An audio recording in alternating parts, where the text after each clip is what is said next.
Questions. I've entitled this Mark chapter 4, verse 35 to 41. Why? Because in three places there are questions that arise in the course of this true story about Jesus and those with him in the boat being caught in a storm on the Sea of Galilee and the remarkable way in which he calmed the storm. It introduces us then to the power of Jesus. And I've, in the outline introduction, posed some of the questions that we must inevitably ask and seek to answer. Just how powerful is Jesus? I mean, is there any sphere where his power cannot reach? Is there some place in the human heart, some place in the created universe, some place in the power structures of this world that are just beyond the reach of Jesus? Just how powerful is he? Does he have a limited power, or does he have an absolute power that reaches into all the far recesses of this universe? Where does his power come from? I mean, does he have to call on a higher power when he heals, when he stills the storm? Does he stop and then invoke the name of someone greater than he is and say, in the name of, I call upon the wind to cease and the sea to be stilled? Or does he just do it in his own right? In other words, does he possess that power in and of himself? We may also ask, what does he use it for? Because many powerful people, many powerful men use power in ways that are utterly destructive. Is it brutal power, like the power of the atom bomb that destroys all in its vicinity? Or is it another kind of power? Is it a power that is perhaps allied to love, perhaps allied to care, so that its effects are beneficial to those upon whom he exercises it? And then a final question. Once we've answered all of these questions about Jesus and his power, how ought we to respond? Because undoubtedly, how we answer those questions will of necessity require us to respond to what we know about him. Now, our passage, Mark chapter 4, verse 35 to 41, falls within a larger section of Mark's gospel.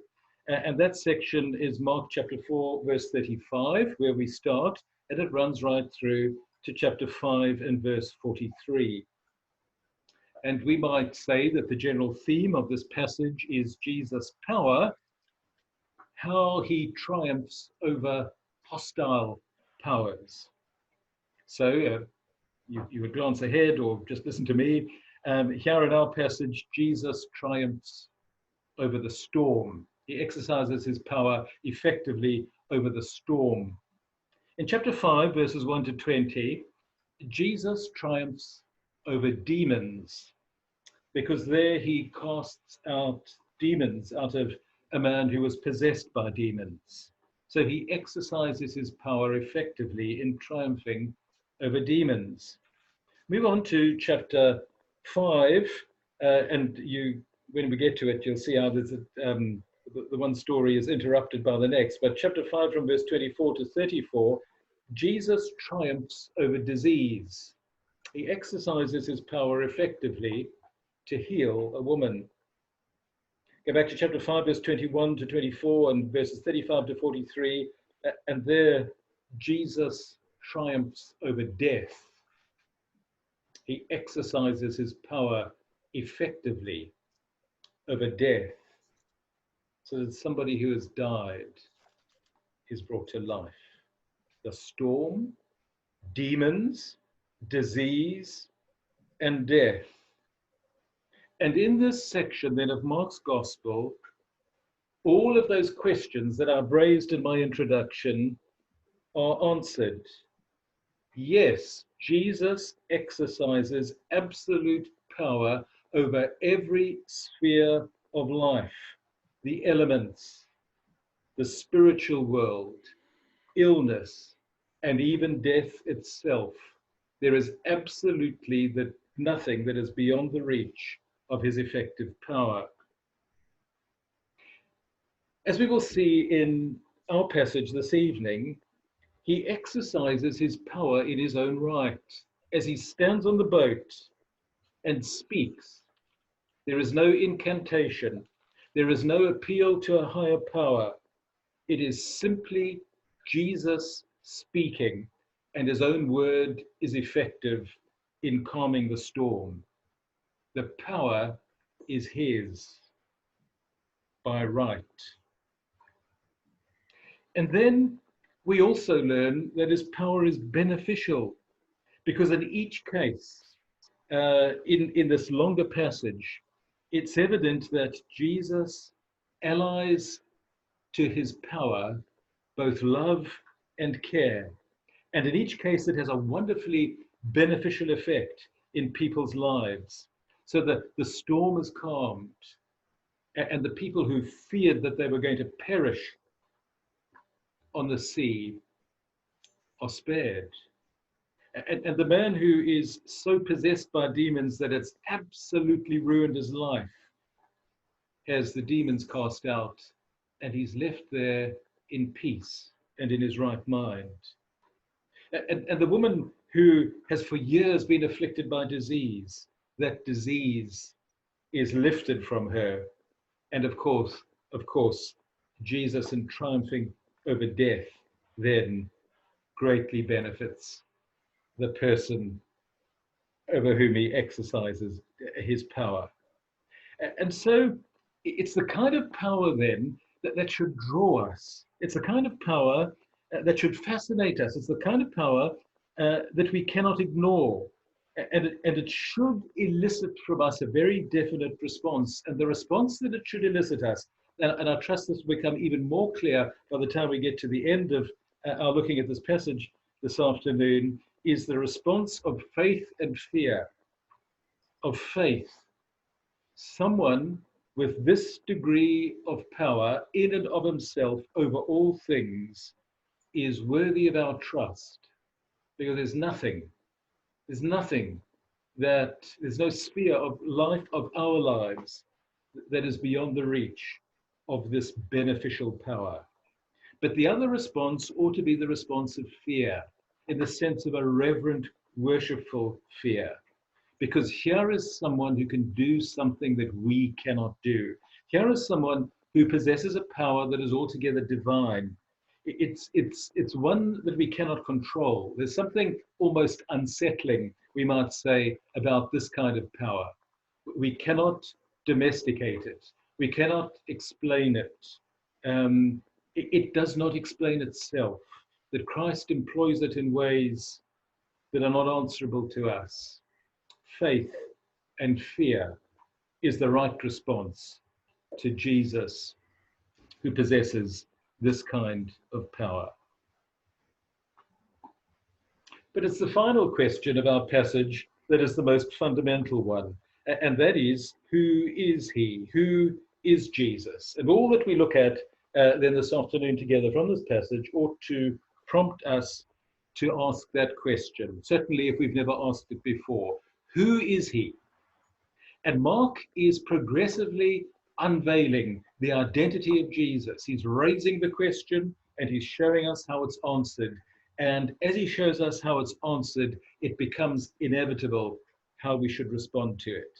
And so at the end of this afternoon, I hope if you've never had that question raised in your mind, it will be very, very urgently, compellingly, insistently raised in your mind. Who is Jesus? And I trust that it will go a long way to answering that question, that Jesus is God in possession of divine power.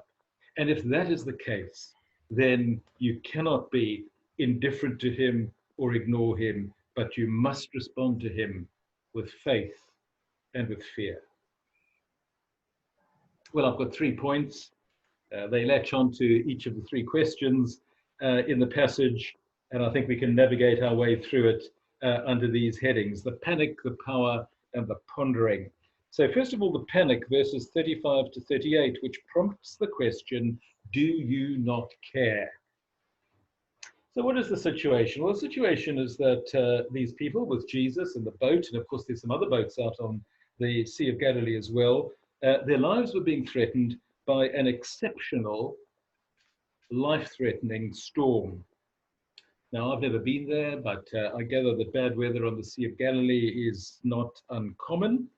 The reason is the topography, that the sea itself is over 200 meters below sea level.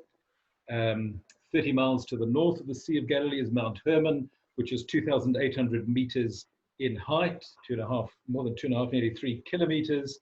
And apparently the cold air from the mountain collides with the warm air from the sea, and the result of that collision is stormy weather. So a storm on the Sea of Galilee is not an uncommon event. Present in that boat would undoubtedly have been Jesus' disciples who had been professional working fishermen, and they knew the sea well, and so they would not easily have been alarmed by a common or garden storm on the Sea of Galilee. This one must have been exceptional. It's described as a great wind storm. It was filling the boat with water. It was panic stations.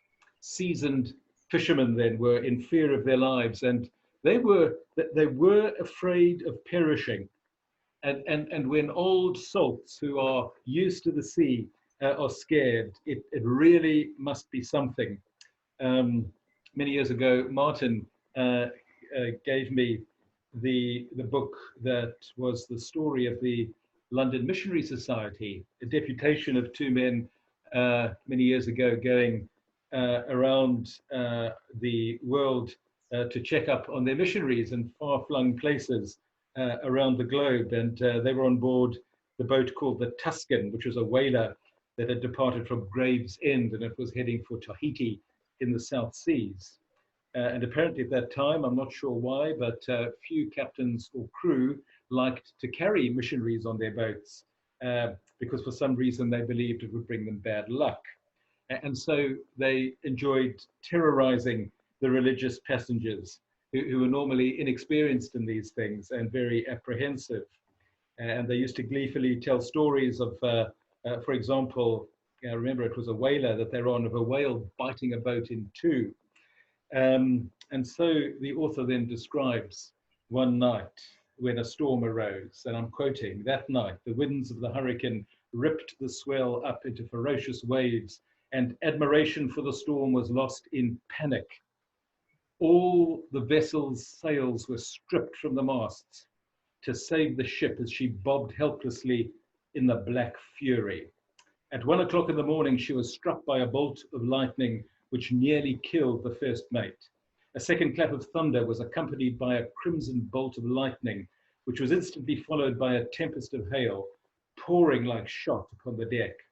The mission party was woken up by the first bolt of lightning and could hear the captain screaming from his cabin below, 'Mr. Bennett, Mr. Tyman,' those were the two missionary members of the deputation. 'Mr. Bennett, Mr. Tyman, did you hear that?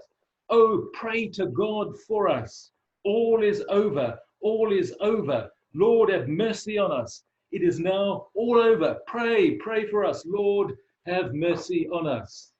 So the old salts who had enjoyed scaring the wits out of the missionaries when the weather turned bad were that night in terror of their lives. That's how bad it was. That's how bad it was on the Sea of Galilee. That captures the feeling of panic that they faced. The uncontrollable, life-threatening power of wild winds and crashing waves. That, of course, is what they faced then. And if you and I never step on a boat in a storm, well, we'll never be in an identical situation. But it is only one specific example of the panicky situations that we may face in life, that the world that we live in also may pose to us ungovernable forces that threaten us. Some of the ones that I'm going to list now may be beyond the possibility of our experiencing, but others not. Boat sinking, yes, but also earthquake and hurricane and lightning strike and car crash and invisible virus and an unexpected fall, a DIY accident, a dreadful diagnosis. We also, though we may not be on a boat in a storm, live in a world that may break out against us unexpectedly with threats and with a power that is simply beyond our ability to control. And when we are confronted by it, we are just like the people in that boat, overwhelmed with fear and panic. And that prompts the question then that as the occupants of the boat came to Jesus, who is in the boat, who is exhausted and asleep, his head lying on a cushion, fast asleep, in the back end of the boat, presumably getting wet, the urgency of the situation compels them to shake him awake. And this is what they say to him: "Teacher, do you not care that we are perishing? Teacher, do you not care that we are perishing?" It's a very revealing question, that, isn't it? Because it has some grand assumptions. The grand assumption behind the question is quite clear, I think. They're saying that if you did care for us, you would not have let this happen in the first place. That a caring God would not allow distress to enter into the life and the experience of his children. And if, having let this distress enter our lives, if you did care for us, you would now be doing something about it. A caring God would not just lie there asleep while we are panicking for our lives. And so in the middle of this crisis, and in the course of their panic, they doubt that Jesus cares for them. And that's why they pose the question of him that they do in verse 38. Teacher, do you not care that we are perishing? It's a natural assumption to make, isn't it? And it echoes our own experience. Since I'm in distress, how can God possibly care for me? Because if he did, he wouldn't have let this enter into my life. I've lost my health. I've lost my job. My life has become upended. I cannot see how I'm going to make ends meet beyond next month. If God cared for me, he would not have let that happen. He would have prevented it. And if he really cared for me now, he would be doing something about it and wouldn't be, to all appearances, fast asleep. So this first point, I think, puts before us some very, very important foundational truths. Let me list them for you. God's people may face life-threatening distress in this world. We are not exempt.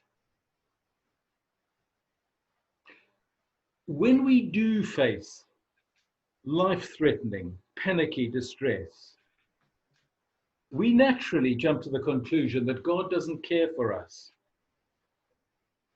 That is our instinct, but it is wrong. As we shall see as the story progresses, God can both care for us and allow us to face situations of deep distress. And perhaps the most practical and the most encouraging thing to learn is that the right place to go in our panic and in our terror is to Jesus, as they did, by prayer if I may put it in terms of the story, by prayer shaking him awake. That's the panic. We move on to the power, verses 39 to 40. The power which will prompt Jesus to pose the question, why are you so afraid? Have you still no faith? Verses 39 and 40 are what we're looking at. And he awoke and rebuked the wind and said to the sea, peace, be still. And the wind ceased, and there was a great calm. And he said to them, why are you so afraid? Have you still no faith? And so at this point in the story, Jesus calms the storm. Now, many of you listening to me will know this passage as well as I do, probably better. Because we know that that's what he does, it perhaps loses some of its force for us. And so I think it's helpful to stop and to see this perhaps in its broader context and to remind ourselves, as I tried to do with the children earlier, that it is humanly impossible to control the elements. The weather forecasters, I don't know, some of them, maybe I'm impugning motives with them, but some of them look are just a little bit too pleased with themselves, as though because they can tell us what the weather is going to do tomorrow, that they are somehow in charge of the weather, that's their department. But they can only tell us what's going to happen tomorrow because of the various predictive facilities that they have with their computer-generated forecasting. But ask them to change the weather immediately, and that's a different matter altogether. It is humanly impossible to control the elements.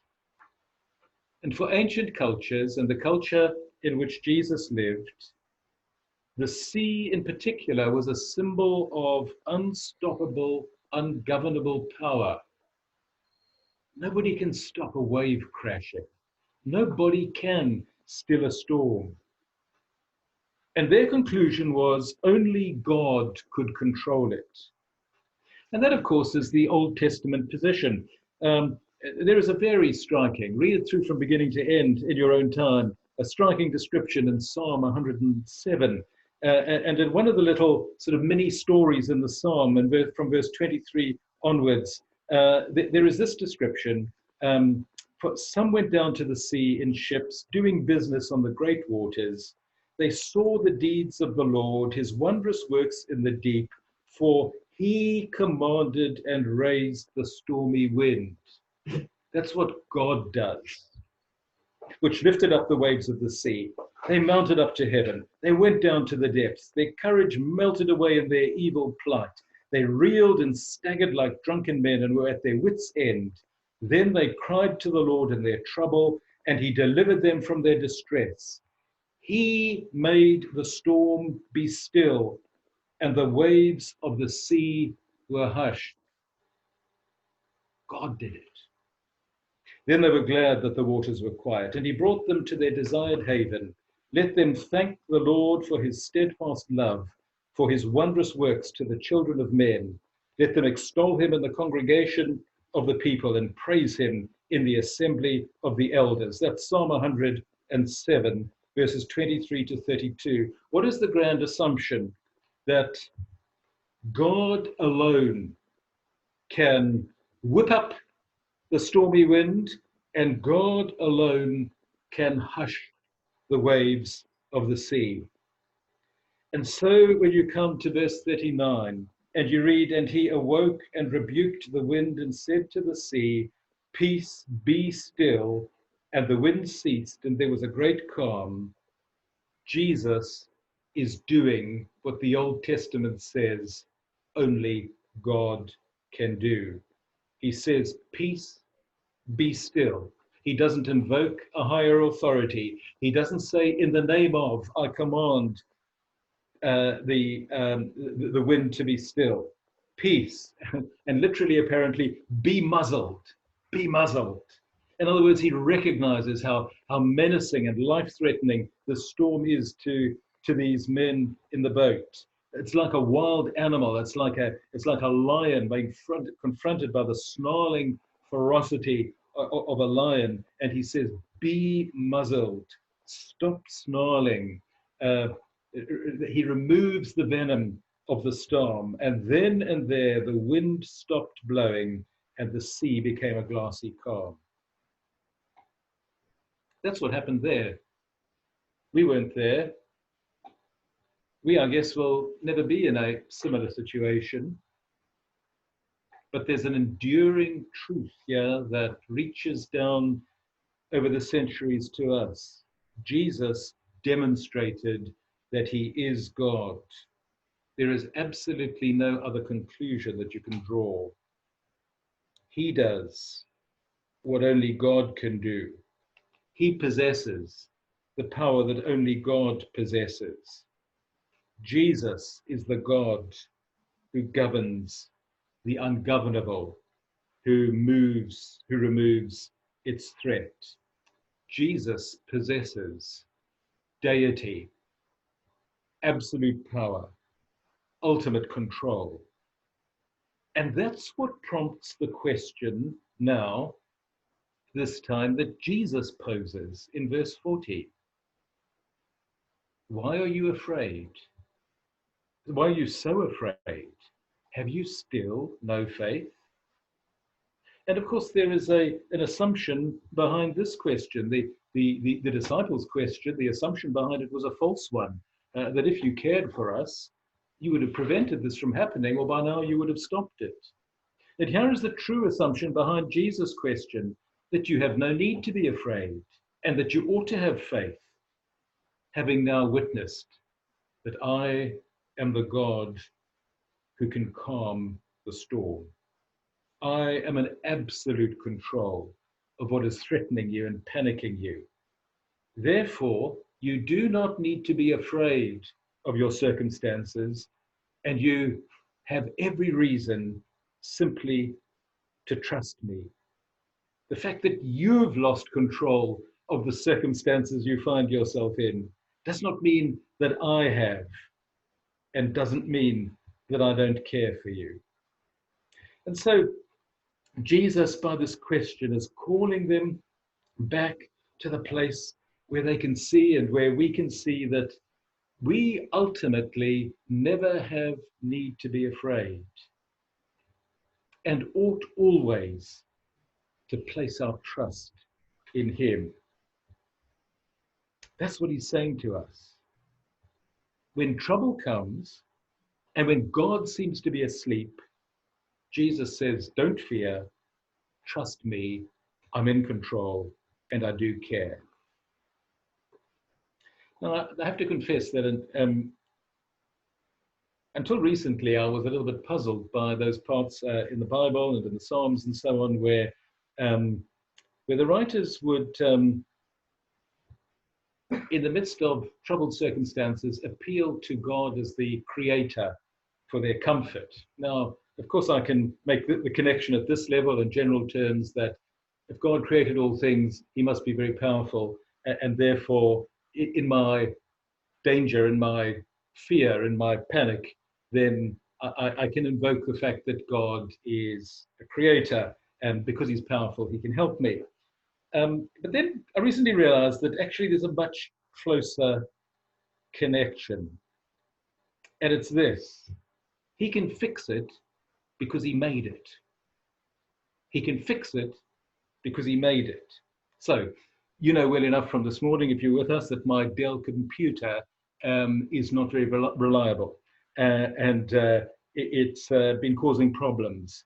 It would be very reassuring then for me to be told, somebody knocking at the door and introducing somebody and saying, here is Michael Dell.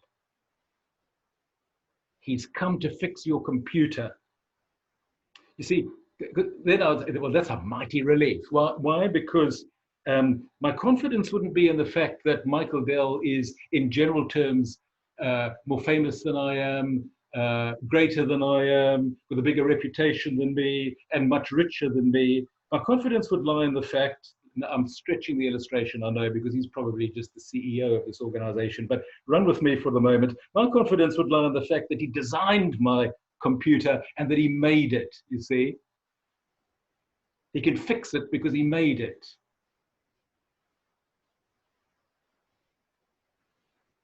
That's why it's so encouraging. That when you are in a sinking boat on the storm and in fear for your life, that you can call upon the one who made the ocean, who generates the wind. You see, there's a direct connection there. And so it is with all of life, with whatever threats are thrown at us, with whatever makes us panic. We appeal to the God who made it all, who governs it all. He can fix it because he made it. He understands it. A computer is a mystery to me, but not to Michael Dell. He designed it. He made it. If I can appeal to him, he can fix it. I have confidence in him. And that's why we can have confidence in Jesus. Number 3, the pondering, which prompts the question, who then is this? Verse 41, and they were filled with great fear and said to one another, who then is this that even the wind and the sea obey him? Now, this is a very fear-filled experience, isn't it? And you have to distinguish, because first they were in fear that they would perish. And Jesus, as he questions them, is letting them know that that was an unnecessary fear. It was a natural fear. And Jesus obviously understood that if you're in a boat and it's sinking and you're just about to drown, that you will naturally be afraid. But he is saying that because he was there and because of his divine power, that it actually was unnecessary to fear in that panicky way. But now they're not in fear of the storm and of perishing. Now they have a different fear. Verse 41. Now they are in fear of Jesus. And this is a right kind of fear. Their minds are working. And they're putting 2 and 2 together. And it's leading them to an inevitable conclusion that this Jesus has done what no man can do. That this Jesus has done what only God can do. He has done what the Old Testament establishes is the unique prerogative of God, to make the wind and the sea obey him. And it dawns on them that the man in whose presence they are standing is none other than God himself, the Son of God. And when that penny drops, you fear. You fear. Because this is an authority and a power that is altogether divine, altogether beyond our control. You and I need to come to exactly the same place. That this has a relevance that reaches forward through the centuries again to us. That Jesus' deity gives rise, and must do so if we respond properly, to this other kind of fear, a reverent fear in the face of the God whom we cannot control. It is fear in the face of something that we can't comprehend, that we can't understand, that we can't resist. There's something about this divine authority that is unnerving, that is unsettling, that leaves us feeling unsafe. He's so unpredictable. We thought that if he cared for us, he would prevent distress from entering into our lives, but he doesn't. We thought that if he cared for us, that when we were in distress, he would quickly act to relieve it, but no, he's asleep. He employs his power and his authority in his own way and in his own time, and never to our timetable, and on his own terms, and without explaining the circumstances or his reasoning. We must, therefore, if we truly understand who he is, if the penny is dropped for us, who is this man that even the wind and the waves obey him, must leave us worshipping reverently and fearfully. If I may anticipate where, God willing, we will be proceeding as we go through Mark, the that this is uniformly the response. Chapter 5 and verse 15, after Jesus exercises his divine power over the demons, I quote, "And they came to Jesus and saw the demon-possessed man, the one who had had the legion of demons possessing him, sitting there, clothed and in his right mind, and they were afraid." They were afraid. Chapter 5, verse 33, after Jesus exercises his divine power over disease, and I quote, "But the woman, knowing what had happened to her, came in fear and trembling and fell down before him and told him the whole truth." She'd just been healed. She might have been leaping with praise and with joy, but she sensed that she was in the presence of someone who had exercised an unusual, a divine power and authority over her, and she came in fear and trembling. Chapter 5 and verse 42, after Jesus exercises his divine power over death, and I quote, "And immediately the girl got up and began walking, for she was 12 years of age, and they were immediately overcome with amazement." And so here's the unified testimony of these 4 episodes, that when the penny drops, when you realize that you've witnessed in Jesus someone exercising power and authority that only God possesses, the effect that it has is fear, trembling, and being overcome with amazement. It makes the people stop, and it makes them think, and it makes them ponder, and it compels them to face the question of verse 41. Who then is this, that even the wind and the sea obey him? It must raise for them, and in the telling of the story to us, must raise for us the same question. Who is this, that even the wind and the sea obey him? We must ask it.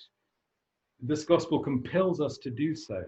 It's provoking us to face this question. We may have ignored it all of our lives, but now we must address it. We must answer it. And we may answer it because Mark is progressively unveiling the answer to this question. And in a sense, we have enough of an answer to it just from this afternoon's passage. He is God who exercises on his own right divine power over the elements in a way that no human being can do. That's where the faith and the fear comes in. The faith comes in there because you can trust him. He made all things and he controls all things. He made it so he can fix it. And that's where the fear comes in, because you realize all of a sudden that this is who he is and has been all along. For all the period of my life in which I've been ignoring him and treating him as of absolutely no consequence, and now the penny drops, that he is the one whom I obviously ought to trust and reverence, to worship him and bow down to his authority. Because if the wind and the waves obey him, surely it must mean that I must obey him too. And so in closing then, I come back to the 3 questions that the passage has thrown up to us, and we can answer them with complete certainty. Do you not care? Yes, he does. He has allied care to power. Why are you so afraid? Have you still no faith? And we can answer that, and must do so for ourselves, that even in the midst of panic, I will believe, and I will, by his grace, quell my fears, because I trust him who perfectly combines care and power. And the final question, who then is this, that even the wind and the sea obey him? And we know the answer. It is Jesus, the Son of God, worthy of my loving believing, trusting, worshipful fear. Let's pray together.